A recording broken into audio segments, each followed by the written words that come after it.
Theater.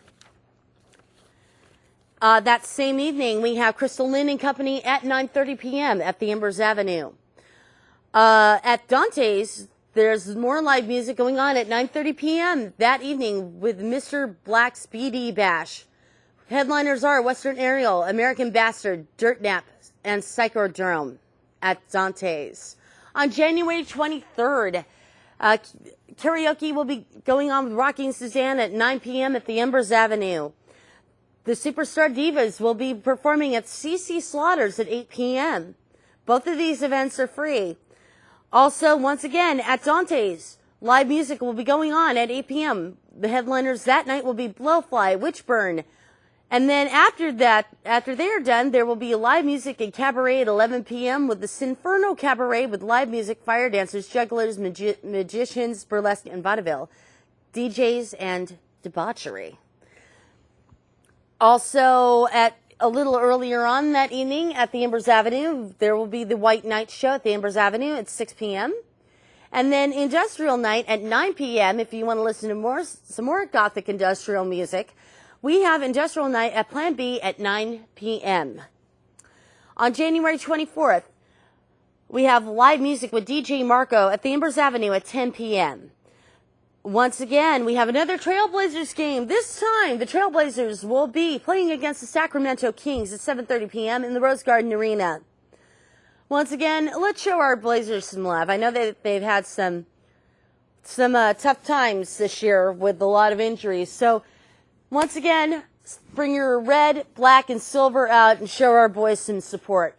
And let's hope that they cream the Kings this time. At Dante's, after you're done with the Blazer game, if you want to be a rock star, you can do Karaoke from Hell and sing with a live band with over 500 songs at Dante's. And this will be starting at 10 p.m.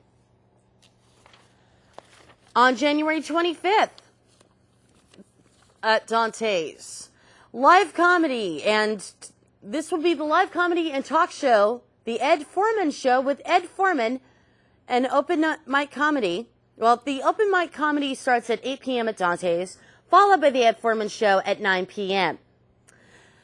And then if you want to get your dancing on, you can go and listen to some live music with DJ Marco at 10 p.m. at the Embers Avenue. See, there's a lot of things going on this week in Portland. So if you're bored, you can find out what's going on. Go out, venture out, get into a little bit of debauchery. That's always fun. I know I'm going to get into a little bit of debauchery after the show tonight, but I'll tell you about it later. All right. Well, it is time for the news. And in our lead story, this is from newsoftheweird.com. A now 10-year-old church in Denver ministers to, as contemplated by 1 Corinthians 4:11-3, the homeless, the reviled, and the persecuted, and formally named itself after the actual words in verse 13, the scum of the earth church. Yes, I'm not joking about this. They actually called themselves the scum of the earth church. The congregation touts non-judgmental Christianity. That's a cool thing. I'm down with that. Owns an elegant aging building, but holds services elsewhere because of fire code violations. And is a rough mix of anarchists, punk rockers, environmentalists, and disaffected teens, perhaps mainly keen on angering their parents. Scum, as church members matter-of-factly call themselves, so mildly philosophically conservative, though not nearly evangelical, connected by the common belief that God is love, according to a December report in Denver's Westward. Okay. In the art world, great art. Among the recent works funded by Arts Council England was a painting consisting of a black canvas, for which artist Angeliska Courant was paid the equivalent of about $2,300, on which she intends to paint something in the future. Rounding out her exhibition were a sculpture that was not really present and a movie that had been shot with no film in the camera. Okay, I gotta scratch my head on that. How can you shoot a film or shoot a movie with no film in the camera? That's just weird. But this is according to The Sun in London, England. In October, borrowing from the U.S. Air Guitar Championship, which honors self-made guitar heroes playing rock and roll as if they were holding real guitars, the second annual Air Sex Championship was held in the Music Hall in Brooklyn, New York, and eventually won by Lady C, whose performance could not easily be described. Each contestant, solo only, had 2 minutes to cover all the bases: meeting, seduction, foreplay, intercourse, and if successful, afterglow. And exposing body parts was not allowed. Wow. Now, in the fine points of the law department, there's been a few questionable judgments. The New Jersey Government Record Council ruled in December that the town of Somerset had charged Tom Coulter in 2008 by $4.04 on the $5 it collected for a compact disc of a council meeting and must issue a refund. The town estimates that it spent about $17,000 fighting Coulter's appeals and paying his attorney's fees. This is out of the Courier News of Bridgewater. Brandy Jo Winkleman, 17, was charged in September in Juneau, Wisconsin, with violating the state's child abuse laws after a schoolyard fight and risked a maximum of 6 years in prison. Authorities charged Winkleman, even though her victim was a classmate older than Winkleman. Strange. Police in Hyderabad, Pakistan, recently arrested a doctor for the increasingly suspect crime of insulting Islam after he merely tossed away the business card of a man who happened to have the last name of Muhammad.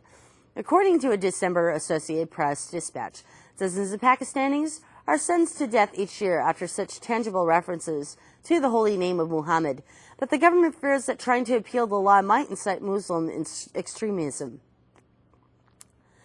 This is a police report.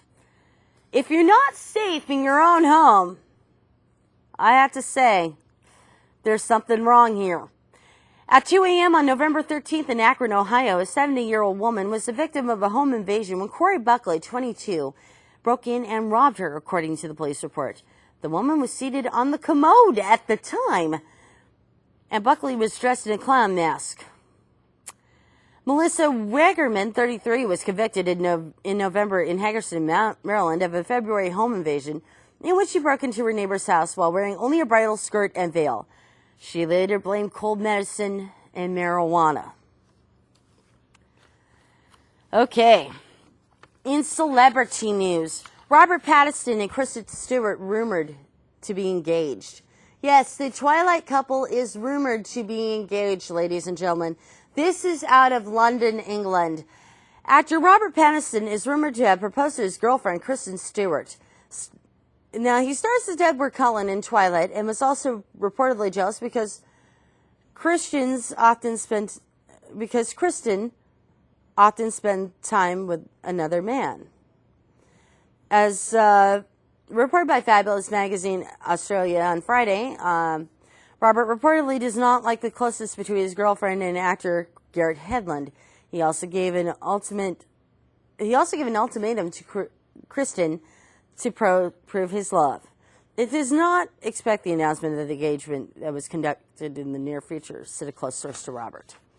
The two lovebirds, who was crowned best celebrity couple at MTV and in 2010, did not want to spread her engagement news. Rob was impressed hurry when applying for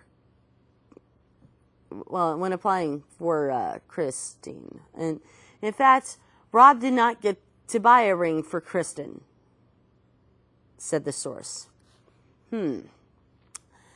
As some of you know, Prince William is getting married to a young woman whose family were self-made billionaires. And I think that's kind of cool because Kate Middleton, she is not of royal blood. She is actually a strong, independent woman, and I think that's what the royal family needs. The royal family needs some new blood. And for those of you in England that are flipping Kate Middleton crap because she's not born a princess, well, you know, if he makes your future king happy, who are you guys to flip her crap? This is why I kind of like her. She's she's not a very materialistic person. You know, she's kind of like Will's mother. And that's what appealed to me about her. So this is her news story. Kate Middleton Kate Middleton does not like expensive goods. Kate Middleton, Prince William's fiancée, was not the kind of woman who was hooked on shopping. In fact, she does not like buying things that are expensive. This was disclosed by a source of the British Empire, as quoted by Showbiz Spy Thursday. The source that revealed the owner's full name, Catherine Elizabeth Middleton, was like bargaining when buying items. Kate really likes shopping in a store or a boutique that a price can be negotiable, said the source. The source has also admitted Kate was proficient in mix and match clothing. Kate can make cheap and not brand clothing that she was wearing look expensive. The plan, William and Kate will be married on the 29th of April. Their marriage was mentioned and would be the most luxurious wedding of the century. Okay, in more movie news, Bond 23 is ready for release in 2012. Yeah, this is out of Los Angeles. Recently, MGM issued a formal statement about the film for the 23rd James Bond film. This company could expect bankruptcy as it ensures Bond 23 will begin playing in theaters in November 2012. As Auschwitz launched on Wednesday, actor Daniel Craig is also certain to return to the role as Agent 007. The plan for the film will begin shooting in late 2011. Bond 23 will be directed by director Revolutionary Road Sam Mendes. He worked on the screenplay by Neil Purvis, Robert Wade, and John Logan. Besides Craig, the senior actress Judi Dench is also expected to appear again as his M16 boss M. Unfortunately, until now, it was not confirmed the actress who will accompany. It's not confirmed that she will accompany Craig in the film. Previous star of Slumdog Millionaire, Frida Pinto, had reportedly ogled Sam Mendes to be a Bond girl. Meanwhile, actress Rachel Weisz mentioned she will portray one of the evil characters in the movie. Reportedly, she served as Boss Quantum, the organization that tracked James Bond since Casino Royale. And that's it for celebrity news. Now, I'm going to talk once, and if you're watching the Alexandra Paris Show, I'm Alexandra Paris, your hostess this evening. If you would like to know more about the show, you can email me at alexandraparistvshow@gmail.com. You can email me 24/7, 365 days a year. I am always glad to hear from the fans of the show. Also, become a MySpace friend of the show at www.myspace.com/galactic_groove. Also on YouTube. I am on YouTube. I will be streaming my shows regularly on www.youtube.com/Alexandra Paris Show. And a lot of things are happening in Portland recently where we have, I don't know, just today when I was on my way to the TV station, this is just kind of my little rant. If anybody, I mean, I don't know, I'm sure I'm not the only one who's noticing this, but and I'm an avid TriMet rider, so I don't really have a car. So I noticed that TriMet will cut a lot of bus service. And I don't know about you, but it kind of tends to piss me off. When I was waiting for the bus today, I was waiting for the number 6 bus. I was on my way to the TV station. I wanted to be here by 4 o'clock because I usually try to get here early and set up stuff because when I know I'm going live, I know I'm going live. But I was waiting and I was waiting. I figured, okay, I'll light up a cigarette and the bus will come. Well, I get done with my cigarette. Bus never came. Another 10 minutes later, number 6 shows up, but it zoomed right on by. Didn't even tell people that there was a bus behind them or that the bus was full. Of course, the bus was jam-packed to capacity, but, you know, it's just not, I don't know. I think it's bureaucracy in action. So when I call